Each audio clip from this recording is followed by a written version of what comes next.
So episode 12 of season 3 is finally here and we need to break it down, so let's get straight into it. We begin the episode with Omega's return to Tantis and we see her get her sample taken from Emerie. Back on Pabu, we see a Star Destroyer slowly leaving and Hunter meets up with Crosshair and Wrecker, and as they ponder how they're going to reach Omega, Crosshair tells him that they might be able to get through an old enemy, Admiral Rampart.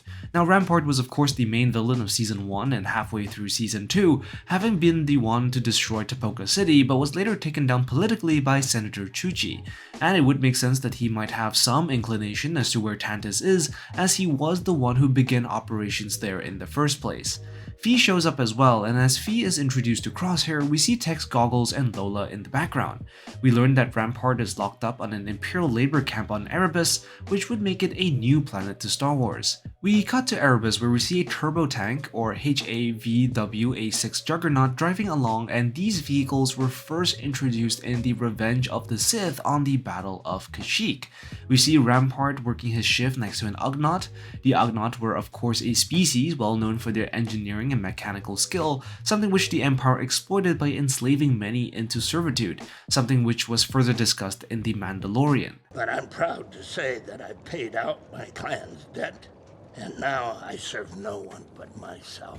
The team discuss with Phee as to how they can infiltrate Erebus, and as they enter the planet, we see Phee perform this maneuver to get past the sensors, where she essentially kills all power, including the engines and life support systems. Kinda like how Han Solo was able to escape the Empire in The Empire Strikes Back. It's a bit of a risky maneuver, and Phee has to quickly turn on her engines to get things going again as they make it past the sensors. As the team infiltrate the planet, they realize that they will have to intercept Rampart's transport to get him out.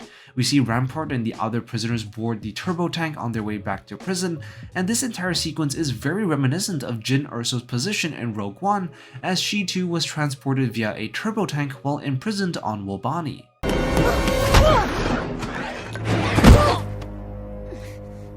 Congratulations, you are being rescued. The team infiltrate the tank, and Wrecker and Crosshair use Plan 55 to take out the stormtroopers, which kinda reminded me of this one scene in Season 7 of The Clone Wars.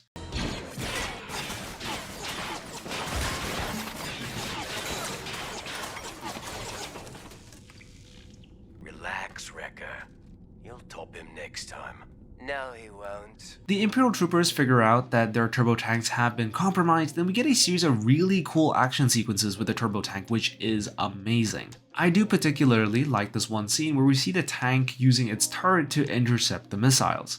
Hunter orders Wrecker to shoot the opposing tank's wheels and axle and immediately knocks it out, and it does make sense that the clones would know better how to take out a turbo tank compared to the stormtroopers, as the clones did actually fight in a war using that vehicle. Rampart tries to go for a blaster during the commotion, but Crosshair easily knocks him out.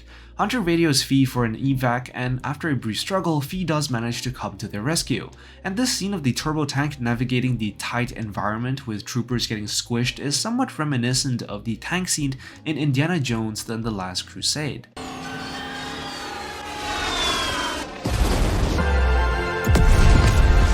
As the team makes it out with Rampart, we learn that no one actually knows the coordinates to Tantis, but he does hint that he might know a way around it. And the reason why no one really knows the coordinates of Tantis might be due to the fact that the encryption for those coordinates might change on a rotational basis.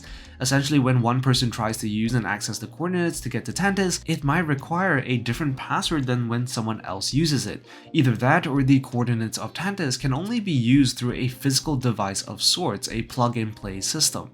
Either way, it's going to be interesting to see how they get around this. We cut back to Tantis and we reconfirm that Omega is indeed a good match for the M-count cloning program. Specifically, her blood is favorable for an M-count replication, meaning that Omega may not be force sensitive, but her blood is compatible to replicate the midichlorians of other force sensitive beings, which makes her very valuable. Hemlock explains that previous attempts of replicating the M-count failed, as it is almost impossible to.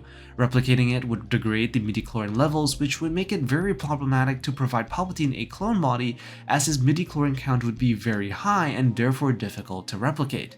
Hemlock leads Omega to where they keep the rest of the specimens, and we see in the background that Jax is back from Solitude following his previous escape attempt. So that's all for the breakdown of this episode. It was a fun episode overall, but not much in the way of Easter eggs or hidden meanings. Anyways, as always, be sure to leave a comment down below to let me know what you think. Be sure to like and subscribe, and I will see you in the next one. I'm the Lost Acolyte, and I have spoken.